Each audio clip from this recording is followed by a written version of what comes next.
तो हमारा सनातन धर्म कहाँ निवास करता है? जहाँ गौ सेवा हो, जहाँ ब्राह्मण सेवा हो, जहाँ भगवान का अर्चन हो, यज्ञ हो, जहाँ साधु की सेवा हो। महाराज, ये सनातन धर्म के पैर हैं, जहाँ सनातन धर्म निवास करता है।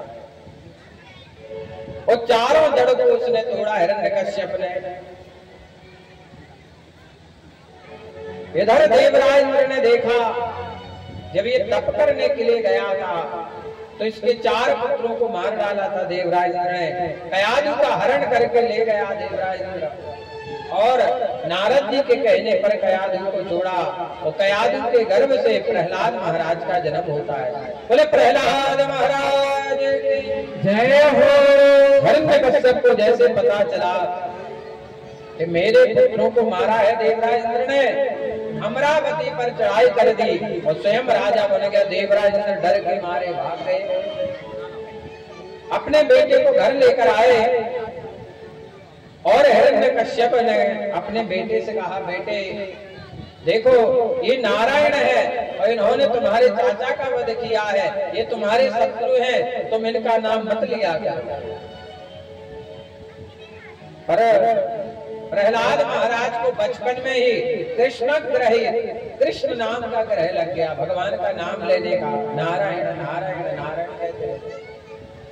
प्रहलाद महाराज कहने लगे, पिताजी ये शरीर नाशवान है और ये शरीर पर कभी अभिमान नहीं करना चाहिए, एक ना एक दिन जलता है। महाराज, दीपक कब तक जलता है? जब तक दीपक में तेल होता है। उसी प्रकार जब तक हमारा जीवन है, अभिमान कब तक रहेगा? जब तक शरीर में बल रहेगा।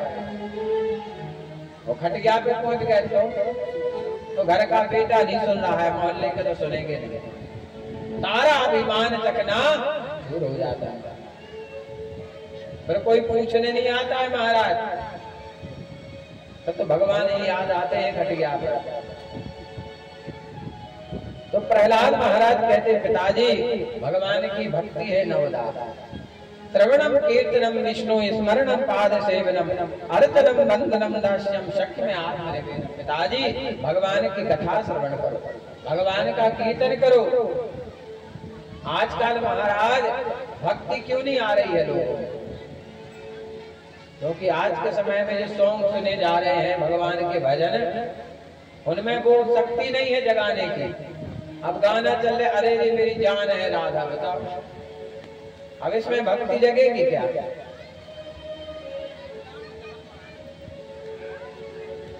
भक्ति जगाने के लिए जो पद गाए हैं सूरदास ने, तुलसीदास ने, मीराबाई ने, रैदास ने, रैदास का एक पद है, प्रभु जी तुम चंदन हम पानी, यदि आप चंदन हो तो हम पानी हैं, आप सुई हो तो हम धागा है, आप सीप हो, आप मोती हो तो हम सीप हैं।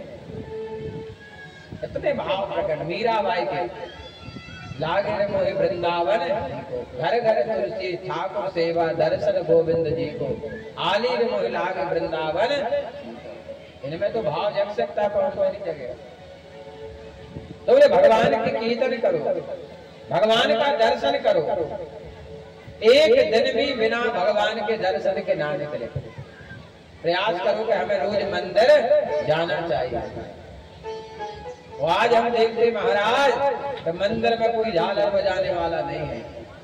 गांव के 2-4-10 लोग होते हैं जो जुड़ जाएं, बाकी तो महाराज अगर मंदिर पे भंडारा कर दो आप, मैं देखो आप मैं चूल से पहुंचे, पर पूजा में मदद में नहीं पहुंचते लोग, मंदिर नहीं जाते हैं लोग। हमें प्रतिदिन भगवान का दर्शन करना चाहिए और स्मरण हमेशा रहना चाहिए कि धन संपत्ति तन मन धन सब कुछ भगवान का है, तो हम भगवान के हैं, ये सब भगवान का है। पूजा करनी है तो भगवान के चरणों में करना चाहिए महाराज। कई जगह हमने देखा कि कहीं भगवान को अगरबत्ती लगा भी जगह नहीं मिलवे तो शंकर जी की जब जलाई हो तो समाज सरस्व माता होते अगरबत्ती खोते, जितने उन्हें जगह देखो तो अगरबत्ती खोते, चाहे भगवान को लग जाए, उन्हें तो अगरबत्ती लगाओ। और शंकर जी बढ़िया श्रृंगार में बैठे स्नान करें, ऊपर से जाके जल चढ़ा दें, हर हर महादेव पूरे बैठे। अरे हम लोग तैयार होके बैठे को घुमा हुआ पानी डाल दे, पहले ये देखो मंदिर में भगवान कैसी अवस्था में बैठे, फिर उसके बाद आप बढ़िया पूजा कर चरणों में चढ़ा दो, बात तो बराबर है। तो भगवान के चरणों में हमारी पहली दृष्टि होना चाहिए। जब मंदिर में दर्शन करने जाए तो डायरेक्ट हमें भगवान का चेहरा नहीं देखना चाहिए, क्या देखना चाहिए? भगवान के चरण। फिर धीरे धीरे भगवान के वस्त्र, फिर उनकी मालाएं, फिर उनका मुखमंडल, फिर उनका मुकुट, तो हमारी दृष्टि कहाँ हो? नीचे, क्योंकि हम छत पर जाते हैं तो सीढ़ी से जाते हैं ऊपर, ऊपर से नीचे नहीं आते हैं। अर्चनम भगवान की पूजा बड़े भाव से बंधन करना चाहिए और भगवान से हमें अपना कोई ना कोई नाता संबंध जोड़ना चाहिए। जैसे कहा हिरण्यकश्यप को बड़ा क्रोध आया, अरे तो मेरा बालक होकर मेरे शत्रु के लिए कह रहा है। सैनिकों से कहा जाओ इसे पहाड़ की चोटी से फेंक दो। प्रहलाद को पहाड़ की चोटी से गिरा दिया गया, पर जाको राके साइया मार सके ना कोई, बाल ना बाका कर सके जो जग बैरी। तलवारों से काटा गया, होलिका ने अग्नि में जलाने का प्रयास किया, पर प्रहलाद का बाल बांका नहीं हुआ। एक स्तंभ था, उसको प्रणाम करने लगे प्रहलाद, बोले स्तंभ में, बोले हाँ पिताजी इसमें भगवान है।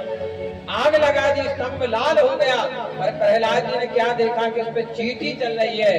प्रहलाद जी कहने लगे पिताजी इसमें मेरे भगवान आ गए हैं, यदि इसमें भगवान नहीं होते तो अग्नि के बीच ये चींटी भी जिंदा नहीं होती। मुस्कुरा का प्रहार किया, स्तंभ को फाड़ के नरसिंह भगवान प्रकट हो गए। बोले नरसिंह भगवान की जय हो। और जैसे बाहर निकले हिरण्यकश्यप को पकड़ा और जाकर के देहली पर बैठ गए नरसिंह भगवान और गोदी में लिटा लिया। पुराने लोग कहते, माताएं कहते हैं कि देहली में लात नहीं रखी जाती। पता है क्यों नहीं रखी जाती? क्योंकि नरसिंह भगवान का सिंहासन है।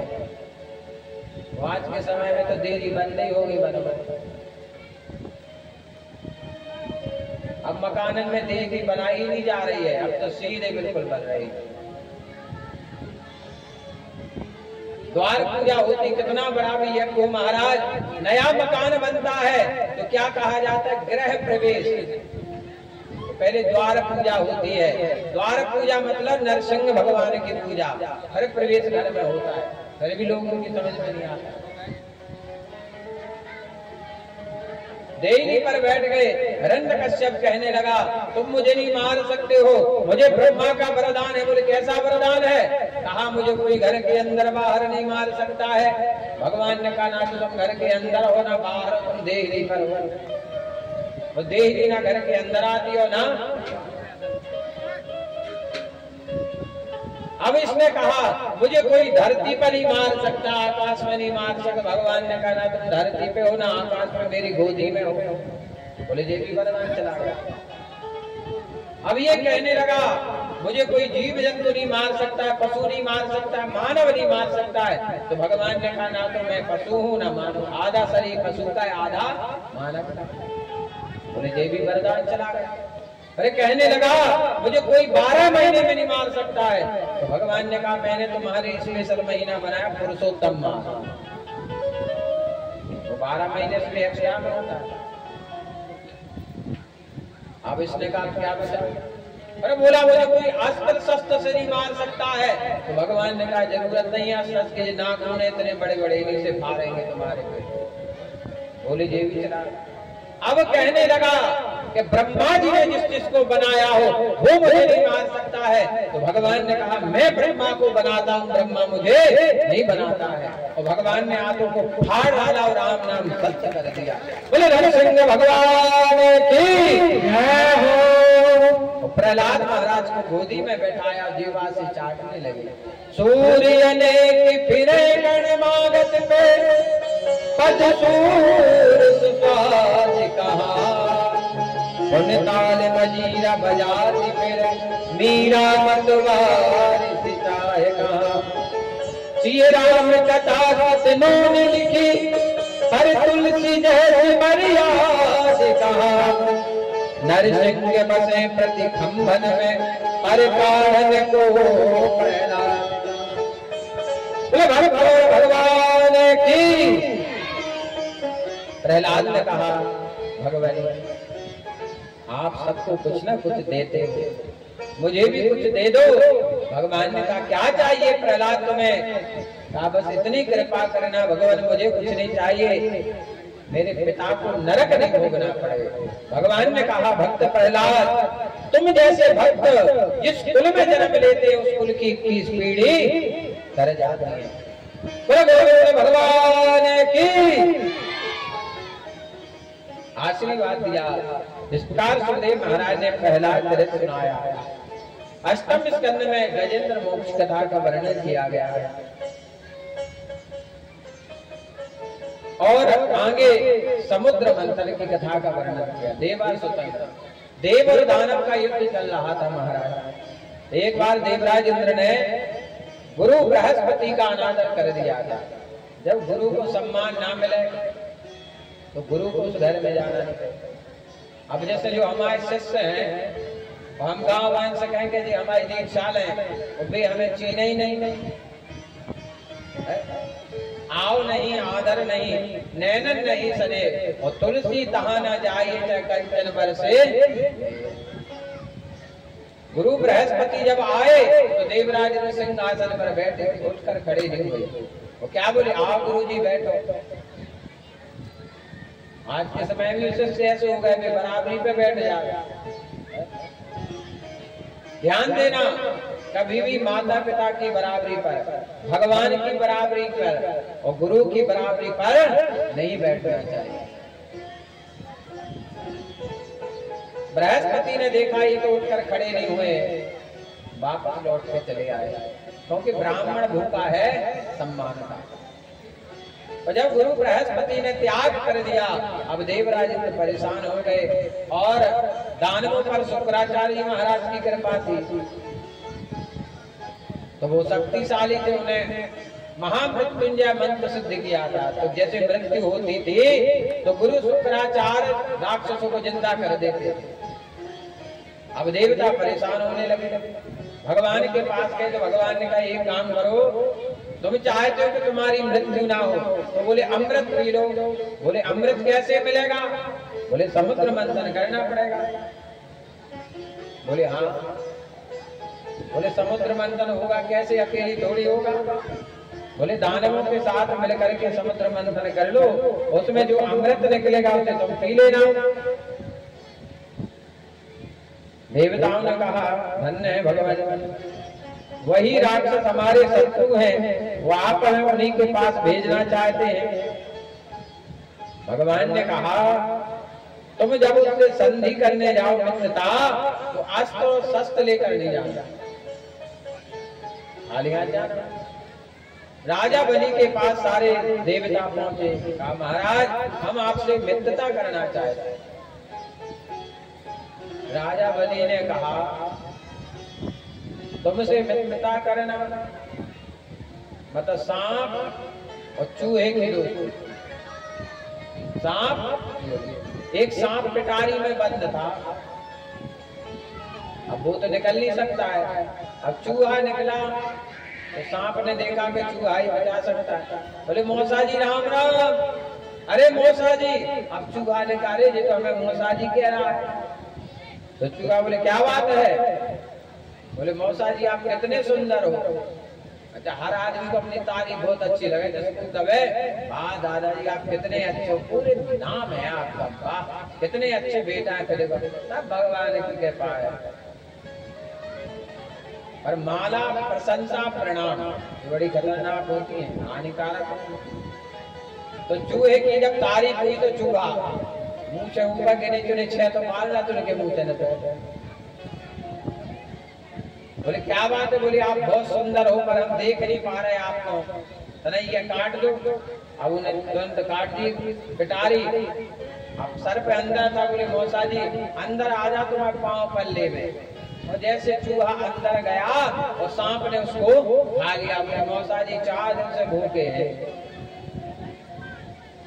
तो राजा बलि कहने लगे कि तुम्हारा कोई भरोसा नहीं है, स्वार्थ लाभ करे सब प्रीति, सुर नर मुनि सबकी है, तुम स्वार्थी हो।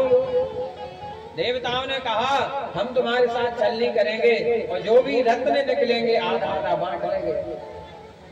अब महाराज समुद्र मंथन हुआ तो मंदराचल पर्वत की मथानी बनाई गई, बासुकीनाथ की रस्सी बनाई गई। और समुद्र मंथन जैसे प्रारंभ हुआ तो सबसे पहले क्या निकला? विष। जैसे को इंजेक्शन लगे बुखार चढ़ो हो गए तो पहले क्या हो? दर्द। इंजेक्शन से सब जने डराऊ के नहीं डराऊ। तो जब वो लगे, जब दर्द होने के बाद में आराम होगा। अब सबसे पहले विष निकला, अब विष पीने को कोई तैयार नहीं। अब शंकर जी के पास गए, भोलेनाथ भगवान के पास, हे भोलेनाथ भगवान आप विष पी लो। शंकर जी ने विष का पान किया तो भगवान भोलेनाथ भगवान का कंठ कैसा पड़ गया? नीला। तो भगवान का एक नाम पड़ा नीलकंठेश्वर। बोले नीलकंठेश्वर महादेव की जय हो। उन्होंने एक पक्षी निकाला, नीलकंठ पक्षी, जिसका दर्शन दशहरा के दिन किया जाता है, बड़ा शुभ माना जाता है। आगे चलकर समुद्र मंथन में और भी रत्न निकले। सबसे लास्ट में क्या निकला? अमृत। रत्न तो बहुत निकले, कामधेनु गाय, उच्चैश्रवा घोड़ा, चंद्रमा, ऐरावत हाथी, कौस्तुभ मणि, कल्प वृक्ष, अप्सराएं, लक्ष्मी जी, और सबसे लास्ट में निकले धन्वंतरी भगवान। अमृत लेकर के महाराज दानवों ने अमृत छीन लिया। अब दानव के पास अमृत पहुंचा, देवताओं ने कहा बोले भगवान रक्षा करो, ये तो अनर्थ हो गया। बोले ये राक्षस यदि अमृत पी लेंगे तो विनाश ही हो जाएगा। तो भगवान ने एक रूप धारण किया, मोहिनी रूप। भगवान भी बड़े दयालु हैं। पक्षी बोले भगवान आप मनुष्य बन गए हैं, आपने हमारे रूप में तो अवतार ही नहीं लिया। तो भगवान ने पक्षी के रूप में अवतार लिया। पक्षी के रूप में अवतार लिया भगवान ने। कौन सा रूप लिया है? हंस अवतार। हंस माताएं बोली कि हमारे रूप में तो भगवान आप आई नहीं है, तो भगवान स्त्री भी बन गए। बोले लो देवी जी तुम खुश हो जाओ, तो मोहिनी भगवान बन गए। अब पशु बोले हमारे रूप में तो आए नहीं है, बराह भगवान बन गए। मैंने भगवान ने सबको प्रसन्न किया। मनुष्य बोले तो भगवान राम के रूप में मनुष्य बन के आ गए, आए कि नहीं है? तो भगवान ने सबको प्रसन्न किया है, किसी को दुखी नहीं किया है, सबकी इच्छाओं को पूर्ण किया। तो मोहिनी भगवान आए और देवताओं को अमृत मिला। यही राहु ने अमृत पी लिया था, वो भी अमर हुए महाराज। उसका सिर हुआ राहु, धड़ हुआ केतु, और 9 ग्रहों के साथ इसकी भी पूजा होने लगी अमृत पीने से महाराज। अब राजा बलि बोले गुरुदेव से कि देखो देवताओं ने हमारे साथ छल कर दिया। बोले क्या किया जाए? शुक्राचार्य बोले काम करो, आप 100 यज्ञ कर लो, और जब आप 100 यज्ञ कर लोगे तो आप स्वयं देवराज इंद्र के पद के अधिकारी हो जाओगे। अब चुनाव में ये सबसे ज्यादा वोट मिल जाए, लोग अध्यक्ष बन जाते हैं। महाराज यज्ञ करना जैसे प्रारंभ किया,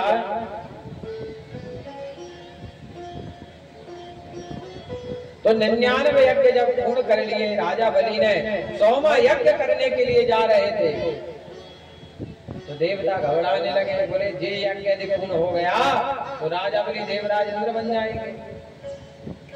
तो माँ अदिति के पास गए, और अदिति के गर्भ से इसी महीने में, ये जो भादों का महीना है, इसी महीने में वामन भगवान का भी जन्म हुआ है। देखो कितने अवतार है इस महीने में। वामन भगवान का जन्म हुआ है भाद्रपद शुक्ल पक्ष श्रवण नक्षत्र द्वादशी तिथि, माने उत्तरत भादों की द्वादशी को वामन भगवान का जन्म है इसी महीने। बलराम जी का जन्म, तो आज जो तिथि है अष्टमी, सुबह 10 बजे आ गई है अष्टमी तिथि। तो आज जो जन्म है कृष्ण भगवान का है, अष्टमी के दिन राधा जी का जन्म, द्वादशी को इनका। इतने देवताओं में इतना सुंदर महीना है महाराज, कथा के लिए तो फर्स्ट नंबर महीना है भादौ। इस महीने में जिसने भागवत सुनी महाराज, उसका तो जीवन धन्य हो गया। और वामन भगवान का जन्म हुआ है। बोले वामन भगवान की। और वामन भगवान राजा बलि के दरवाजे पर याचक बन के पहुंचते मांगने के लिए। तेरे द्वार गड़ा भगवान भगत घर दे,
के दरवाजे पर आज भगवान याचक बन के आए। सारी दुनिया जिनके दरवाजे पर मांगने जाती है, आज वह परब्रह्म परमात्मा चौदह भवन का नाथ राजा बलि के दरवाजे पर मांगने आया है। धन्य भगवान की महिमा। याचक भी भगवान बन गए मांगने वाले। राजा बलि उस समय यज्ञ कर रहे थे। भगवान ने आवाज लगाई, हे राजन मुझे दान दो, हे राजन मुझे दान दो। राजा बलि के कानों में आवाज पहुंची, दरवाजे पर पहुंचे। भगवान के जब स्वरूप को देखा तो देखते रह गए। हाथ जोड़कर भगवान का स्वागत किया। स्वागतम ते नमस्तुभ्यं ब्रह्मन् किंकर भामते ब्रह्मर्षीणां तपासाच मन्ये तु वपुर्धरम्। हे ब्राह्मण देवता, आपका स्वागत है। ब्रह्मण किंकर भामते, हे ब्राह्मण देवता आपको क्या चाहिए मांगो। भगवान ने कहा, राजन ये सारी धरती आपकी है, इस धरती के आप राजा हो, एक छत्र। मुझे तो केवल पदानी त्रीणि दैत्येन्द्र, केवल 3 पद धरती चाहिए और कुछ नहीं। राजा बलि हंसने लगे, बाप प्रभु समुद्र के पास खड़े हो और एक जल लोटा में पानी मांग रहे हो। हे ब्राह्मण देवता, कुछ ऐसा मांगो तो मुझे देने में अच्छा लगे, वो आपको लेने में अच्छा लगे। अरे मैं राजा हूँ, इस पृथ्वी का राजा हूँ, आप कहो तो एक पूरा गांव तुम्हारे नाम कर दूं। भगवान बोले, नहीं नहीं, हमको केवल 3 पग धरती चाहिए। राजा बलि ने कहा, भारे ब्राह्मण देवता, ऐसा ब्राह्मण ने कहा वो आज के समय में ऐसे जजमान मिल जाए तो महाराज मांग लो क्या चाहना है। वैसे तो जजमान नहीं देते महाराज, कथा में कह 500 अभी 100 ने कहा।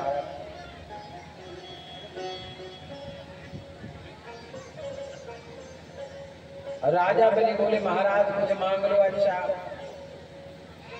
अब राजा बलि ने कहा, महाराज एक काम करें, तुम्हारा ब्याह करा दें। बामन भगवान बोले, हमारे पास कुछ तो है नहीं है, मकान नहीं है रहने के लिए, कल वो हम बनवा देंगे। कल मकान में पर भोजन पानी कल वो हम रखवा देंगे। कल उसमें हमारे बच्चे बड़े होंगे तो विद्यालय गुरुकुल बोले वो हम खुलवा देंगे। वो कल उन बच्चन में यदि कोई मर गया तो कौन रोएगा। राजा बलि ने कहा, तुम्हारा बच्चा मरे तुम्हें रो नहीं आता। बोले हमको काम ही कायम करे जिनमें रोग नहीं आए।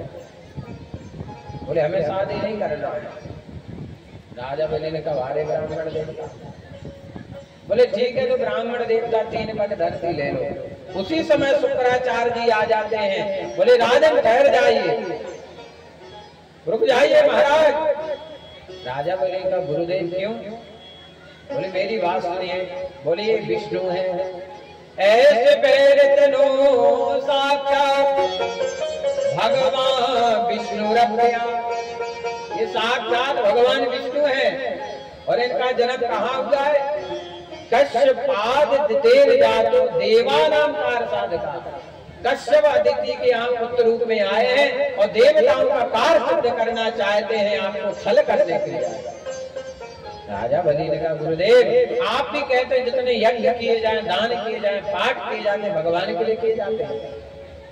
वो आज जब भगवान मांग रहे हैं साक्षात, आप मना कर रहे हैं। तो यहाँ लिखा है विनय पत्रिका में, गुरु बलि तजो प्रहलाद पिता और विभीषण भाई जाते न राम वेदे।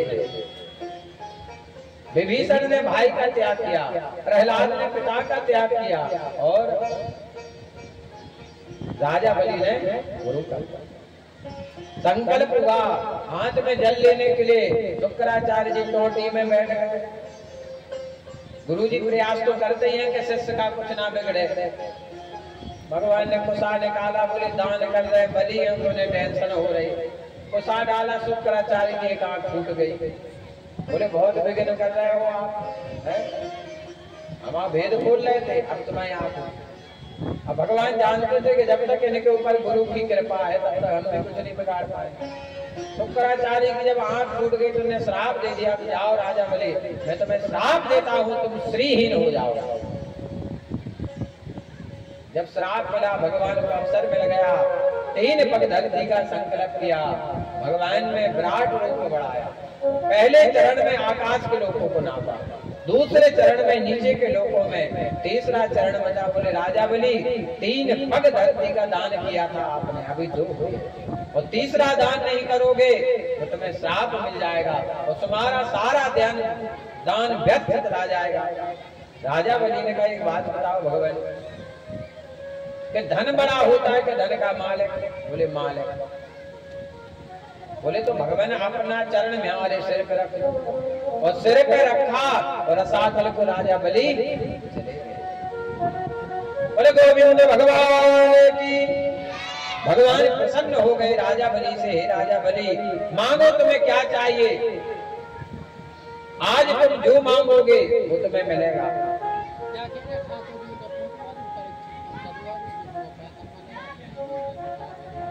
अंकित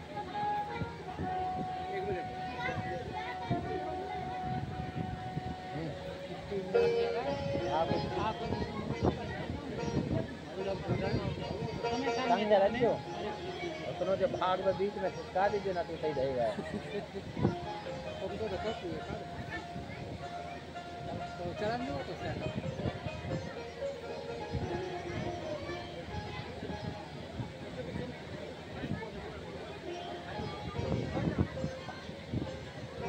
बोले वृंदावन में हरिलाल की।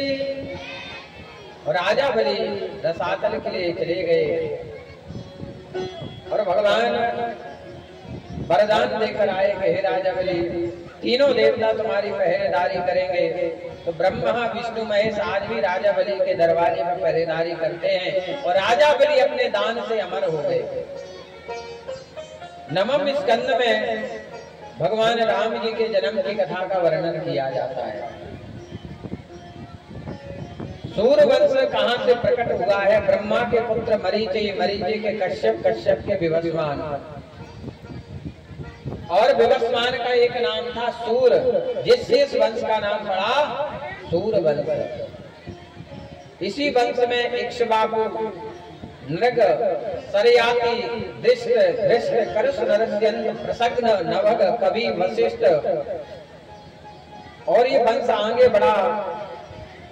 इसी वंश में नभग, नाभाग, अम्बरीश, और वंश आगे बढ़ा तो सैन्यजत के युवनाश, विनाश के मानधाता, मानधाता के आगे बढ़े मुचकुंद, त्रिशंकु, राजा हरिश्चंद्र। हरे वंश और आगे बढ़ा तो राजा सगर, फिर उनके असमंजस, अंशुमान, अंशुमान के दिलीप, दिलीप के भगीरथ, जो गंगा जी को इस धराधाम पर लेकर आए, जिससे गंगा मैया का एक नाम पड़ा भागीरथी।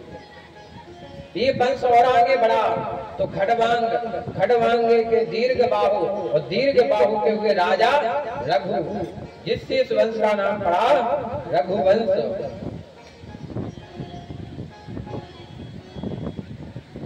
और रघु महाराज को आज महाराज हुए दशरथ महाराज। बोले दशरथ महाराज की।